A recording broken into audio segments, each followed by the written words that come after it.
So we spent a whole lot of time talking about Pitt recruiting after the big official visit weekend when Pitt landed 10 commitments. They had 22 recruits on campus. 5 already were committed. 10 more were committed by the end of the weekend. I mean, a really successful recruiting weekend. And probably anticipating that Pitt was going to have big recruiting news over the weekend, the NCAA, or Judge Wilkin from California, decided to do a little Friday evening news dump and hope everybody would be distracted by Reston Lehman and Lincoln Hoke and John Coran committing to Pitt, that they wouldn't notice the House settlement was approved. That's my only explanation of why it was at like 9:30 at night on Friday that they announced the House settlement was approved. It might have been earlier than that, but I mean, it was in the evening on Friday. It was a Friday evening news dump, not necessarily in a news dump fashion. I think the judge just did it whenever she wanted to do it. I don't think she was thinking too much about the news cycle, but she did hide it. I mean, she didn't hide it under the cover of night, but it's funny to think that she was like, well, once Pitt starts getting commitments from Isaiah Simmons and Jaden Dunbar and Wyatt Villarreal, that's when I'm going to announce it. So shout out to her for sort of bearing it there, but also shout out to her for giving us something else to talk about this week. Alan Green, the athletic director at Pitt, was on the radio Saturday morning to talk about it with Pat Bostic, also an employee of the athletic department. So it was a little bit of a state media operation there on Saturday morning to kind of get the athletic director's opinion and thoughts on the matter out there. Obviously, there's a lot of questions we would like to ask, and hopefully we get a chance to ask soon. But I think there were enough things that Alan Green said on Saturday morning, and enough that we know about this situation overall, the House settlement and what it means for these schools, that we're going to have a little conversation about what this new era of college sports looks like for Pitt, what it means for Pitt, and how Pitt can function in this new world of college sports. Can Pitt compete? Can they continue to compete? Can they be a relevant fixture in college athletics, particularly in college football and men's basketball? That's the big question we're going to find out over the next few years. But let's talk right now what it means less than a month away, just a few weeks away, when the House era will fully, officially begin. What does that mean for Pitt? How does Pitt function in this new world of college athletics? Let's talk about it. Pitt in the post-House world. It's not post-House, in the House world. What does it look like? Morning Pitt, youtube.com/Panther-Lair.com.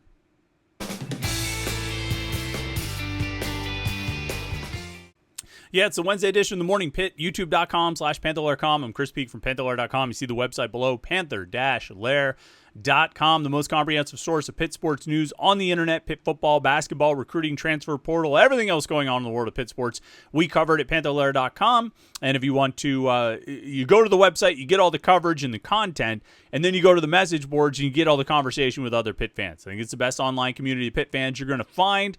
All day, every day, Pitt fans are hanging out on the message boards at Panther-Lair.com talking about Pitt sports. I'm in there in those conversations. Jim Hammett, our great Pitt football recruiting writer and team writer, he's hanging out on the message boards all the time. Our hoops guys, Matt Steinbrink and Houston Wilson and Steven Gertz. I mean, lots of Pitt conversation going on all day, every day. If you want to talk to other Pitt fans online, this is the place to do it. The message boards at Panther-Lair.com.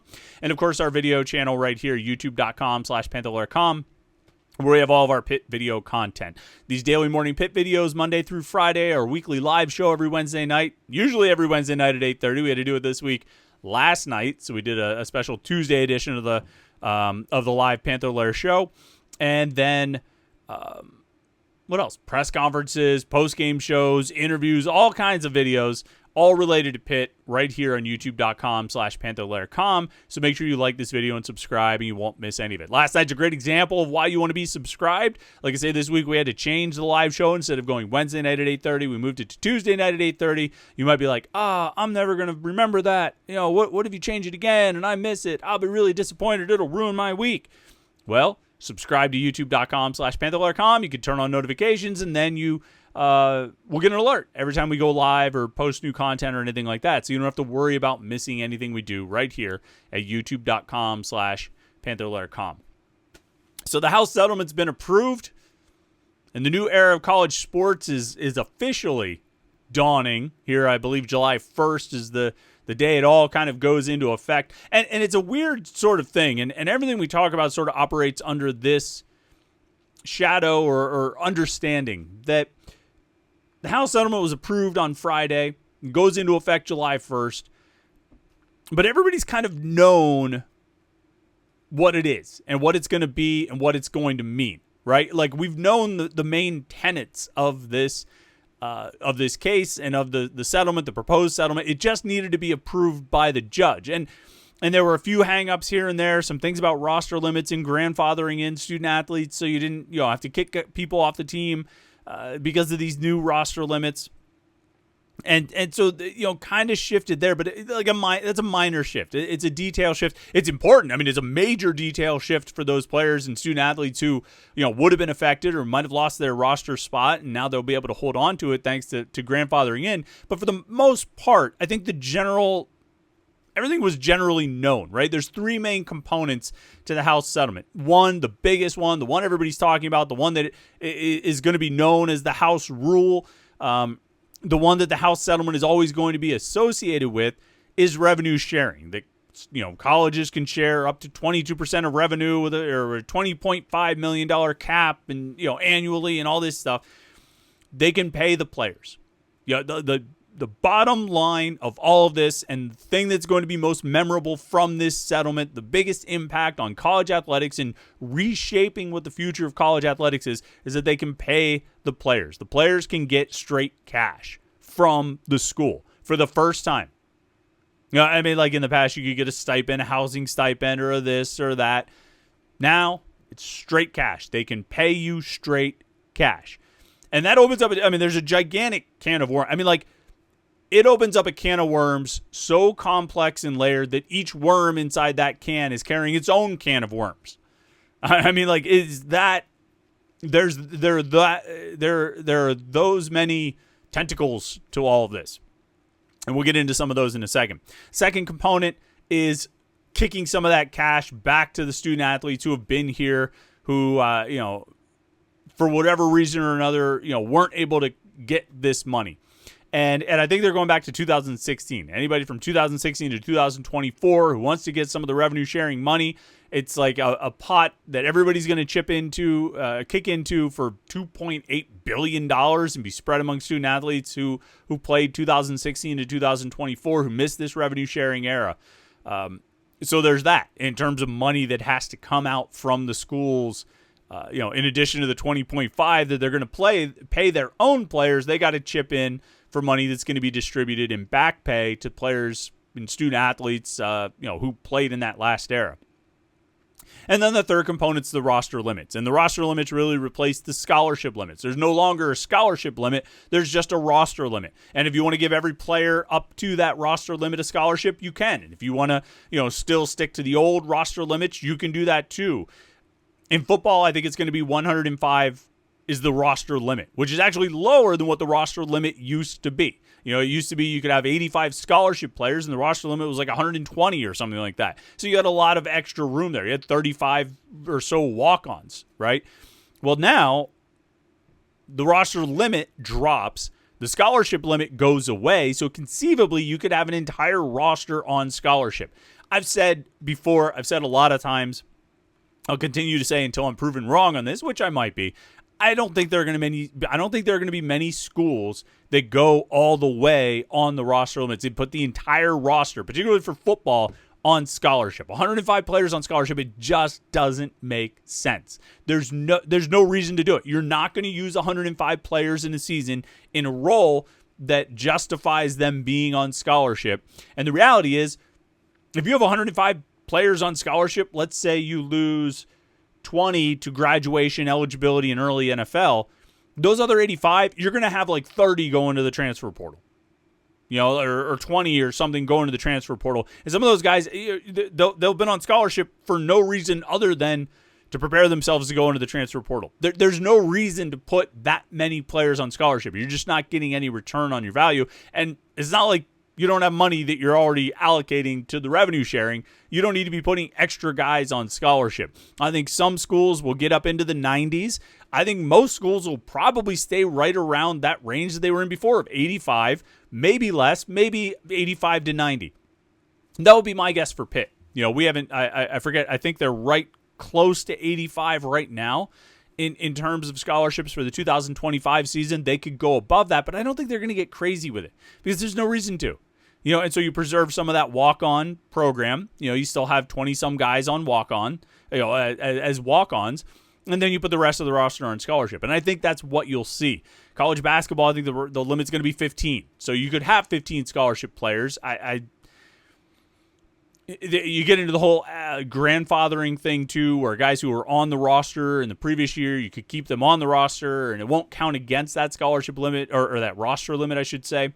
And so Pitt conceivably could end up, I could see Pitt having 16, 17 guys on the roster. Not all of them will be on scholarship, but 16, 17 guys on the roster. And we talked about this with the developmental guys that they've been signing, that they had to have been anticipating the House settlement being approved, which most people were. Or else they wouldn't have taken all of these developmental guys, because they would need those spots for, if it had stayed at the old rule of 13 scholarships, they would need those spots for the guys they were signing. And if you take all those developmental guys, you've really limited yourself on how many are actually going to see the court. But to be honest, the roster limit side of this thing, well, let's say this. In terms of interest and intrigue for the fans, I would say the back pay portion is probably the least interesting. Don't really care. I'm curious to see how much each school contributes, and there will always be the eternal question of how is Pitt going to come up with the money for that? But we can put that question about just about anything that Pitt does, athletically or on the university administration side. How are they going to come up with the money for that? I don't know. But I kind of don't care. $2.8 billion, everybody's kicking in. That money goes to whoever, Jared Jones-Smith or somebody. Pick your player from 2016 to 2024. Joey Yellen, whatever. That's where the money goes. Fine. That one's probably the least interesting. I would say the second most interesting, or maybe second least interesting, depending on your perspective, is the roster limit side of things. Just because as they move on, it'll be interesting to see how many. I assume they'll keep the full roster. They'll go to the full 105 for football, or the full 15 for basketball, or the full whatever it is for baseball, 30-something or whatever. But how many of them will they put on scholarship? I think that'll be interesting. A curiosity to some extent, not really too much impact, but interesting. The most interesting part of all of this, and as I say, it's the one that this settlement is going to be known for, that is ultimately why this will be studied in history books and why it's being hailed as completely changing the course of college athletics, because it has, is the revenue sharing side, paying the players. And there's a lot of, like I say, the can of worms is full of worms that have cans. They all have their own can, right? There's that many sort of layers to this thing.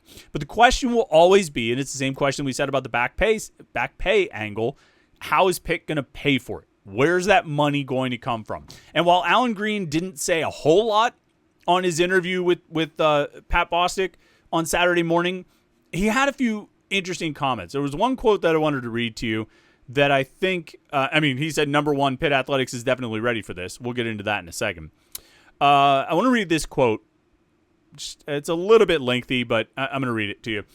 Quote, upon my arrival late this fall, we were anticipating the House settlement being approved at some point in time, and we took measures from the get-go to really evaluate our investments and where we were investing. So we've redistributed our resources to make sure that we are in best position for future success. Sometimes we have to look at things a little bit differently. We may have had to make some unconventional decisions, but every school is facing the same battle. It doesn't matter what Power 4 league you're in. It doesn't matter if you're in the Big East or not. But if you're going to participate in RevShare 20.5, talking about the $1 million, doesn't just grow on a tree right outside people's offices. We have to be very strategic about where we're redirecting our resources to have the greatest impact, and we're no different. End quote. A couple things in there that really jump out to me. Some of the wording, okay? 1, we've redistributed our resources. 2, sometimes we have to look at things a little bit differently. We may have had to make some unconventional decisions. And 3, we have to be very strategic about where we're redirecting our resources to have the greatest impact. All of these things. Oh, and another thing about evaluating, quote, our investments and where we were investing. Now, Alan Green has, I don't know if I've seen a direct quote, but he certainly implied or indicated this to Stephen Thompson and those guys at the Post-Gazette when they interviewed him in the spring, I think, that no sports will be cut. They don't intend to cut any varsity sports. They're going to keep everybody, keep supporting all the athletic programs. But when you talk about reevaluating where you're investing, maybe you're talking about whether you need 5 secretaries or if you could get by with 4. Maybe you're talking about whether you need 5 senior associate athletic directors or if you could get by with only 3. Maybe you're talking about that. But to me, I think salaries, while they're important, administrative salaries are a drop in the bucket. And those drops can eventually add up if you can move enough people off the books and shift people around and try and save money that way. But the biggest way Pitt Athletics is going to save money, the biggest way they're going to move the budget in the right direction to be able to come up with $20.5 million, I don't see a way other than cutting sports. How can you move the deck chairs around? How can you reshuffle and make that money appear without eliminating things? You can get into, trimming the fat and cutting the budget and get rid of excess waste and all this stuff. But all of that, again, is going to be drops in the bucket. Your biggest expenditures is operating these athletic programs. And there are some, like football and men's basketball, that make you money. Potentially some of these programs that have a lot of walk-ons might make the university money because of how much they're bringing in from the tuition money. But ultimately, operating these programs is where most of your money is going. Coaches' salaries for an entire coaching staff, facilities, upkeep, and travel, recruiting, all the different things that go into operating a program. That, I think, is where the most money is. And I know he said they're not going to cut sports and cut programs, but when you talk about evaluating where you're investing, unless maybe Pitt Athletics puts a lot of its money in bonds in the stock market or something, and they're reevaluating those investments. Somebody tells me he's talking about where they're reevaluating the investments they're making within the athletic department. And so he's talking about reevaluating that, redistributing, getting creative, unconventional, all of these things. I think it points at sports getting cut because I'm not sure what else you can move around to find this money. Now, some of the things that maybe are unconventional is unconventional fundraising, approaches and unconventional approaches to major gifts and donations. Pat Bosick, actually, he's in charge of major gifts, right? Maybe he needs to be a little unconventional in how he goes about generating more major gifts. And that actually leads into an interesting discussion that came up on the message boards in light of the House settlement being approved. Somebody asked a simple question that I think a lot of Pitt fans are probably asking: where should I donate my money? Should I donate it to Pitt in the athletic department, or should I donate it to Alliance 412, the NIL collective? And I think that's an interesting question. And I think there are different factors that you have to balance, because on one hand, the donation to Pitt is going to help with the revenue sharing side of it, right? The athletic directors fund that was introduced in the fall, that money, I think it's a discretionary fund for the athletic director. Well, what is the athletic director going to use at their discretion? They're going to use it to pay the revenue sharing money, I would guess. I don't think Alan Green hasn't said that directly. I don't know if he's been asked that directly, but I would guess that's where that money's going to go. And if you donate to Pitt, it's tax deductible. Hooray! Everybody wants tax deductions, right? I see this so often. It's not tax deductible. It is tax deductible. Well, that's a tax deductible charity donation to go to. I don't know about charity donation, but that's ultimately going to be used for that rev sharing money. But then on the flip side, you have Alliance 412, not tax deductible, but money donated to Alliance 412 is still going to get to the players and still going to be a relevant factor in recruiting, in the transfer portal, in retention, and going out and getting more players. Because this rev share money, everybody's going to have that. Everybody's going to have the ability to do that, and it's capped. So whether you're Alabama and Ohio State or you're Akron and Kent State, you can give $20.5 million. Now, I don't know if Akron and Kent State are going to go to that full cap, but you get the point. Everybody can do that. That means the NIL money is still going to be a separator. It's still going to be a deciding factor that can put one school ahead of another, which means that money getting donated to Alliance 412 is still going to be hugely relevant and a big factor in recruiting, and probably be the difference in retaining a few players or losing a few players, between adding a few players and missing out on a few players. It's still going to be a factor. And you could even make the case, if you were so inclined, and I'm not doing this as an advertisement for Alliance 412, but you can make the case that, look, on the rev share side, all right, I think Pitt is going to commit to doing the full $20.5 million. I think that much is clear.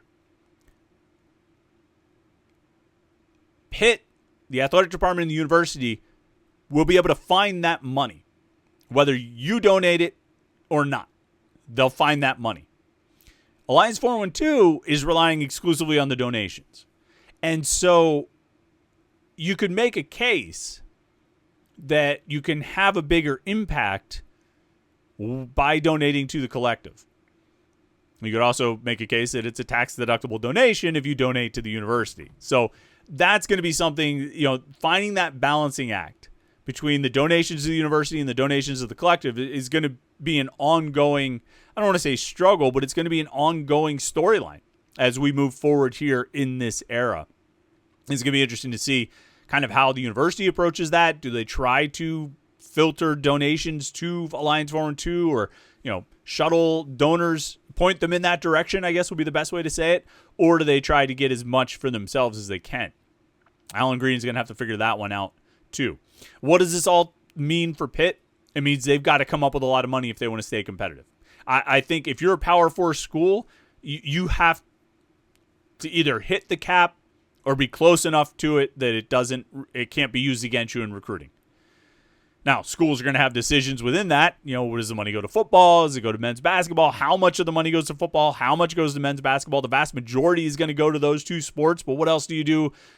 What do you kick down to volleyball? What do you kick down to women's basketball? If your school is a big lacrosse school or a big baseball school, how do you split that up? That 20.5, among those sports that are generating for you, that are creating revenue for you, and that are important for you. Those are big questions. There's big questions that Alan Green has to answer, big questions that Pitt has to answer, Joan Gable has to answer. Big questions on the table for everybody involved with the University of Pittsburgh athletics. And I don't know the answers, but that's why they get paid a lot more than I do to come up with those answers. So we'll see what comes out. Hopefully we get a chance to talk to Alan Green soon. I don't know how specific he'll be about his plans, but at the very least we can ask. So let's see what happens there. But a new day, it's coming. I don't know how, today's the 11th, so there's another, 19 days, so a little less than 3 weeks away from the new era of college sports, which in some ways has probably already begun. All right, make sure you like this video and subscribe, youtube.com/Panther-Lair.com. We'll get back to more recruiting content and talk tomorrow, getting ready for the second big official visit weekend of June. More recruits coming to campus, probably more commitments coming. So we'll have a lot of coverage of that, and we'll talk about it on the Morning Pitt tomorrow. Thanks so much for tuning in today. Make sure you like and subscribe, and then head over and check out Panther-Lair.com. Hope you've had a great week so far. Enjoy your Wednesday. We'll catch up with you tomorrow for the Morning Pitt right here on youtube.com/Panther-Lair.com.